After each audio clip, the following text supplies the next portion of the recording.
Здравейте, GG-та, ние сме GG Games HD, а днес ще ви покажа как да си хакнете Clash of Clans. Добре, пишете ето това нещо в Google или интернет, там каквото имате. Долу в описанието ще има линк. Добре, пишете го и първото нещо, което ви излезе е вашия сайт.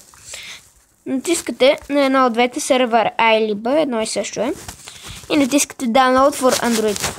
Аз предварително съм го изтеглил, за да не ви бавя. Добре. През първия път, в който включите FHX, може да ви изписва много пъти Tragen, обаче не се притеснявайте, не си мислете, че нещо заради телефона ви. Добре.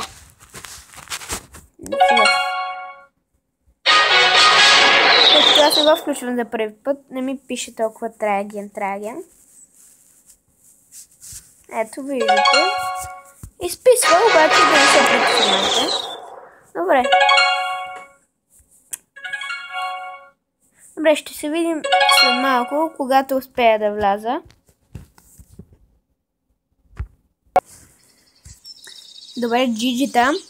Ето ни в FHX. Гледайте. 452 милиона пари. 557 милиона елексир.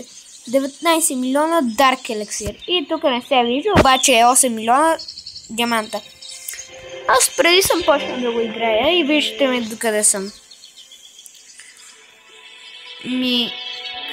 Също хубавото е, че примерно колкото да хъбиш парите, като излезеш и влезеш, пак ти се появяват парите. Това е много cool. Трябва да го пробвате. Добре, ние бяхме GG Games. Първият видеоклип с хак. И до скоро! Everywhere, titty ass hands in the air, so party over here, shaking for the man, let it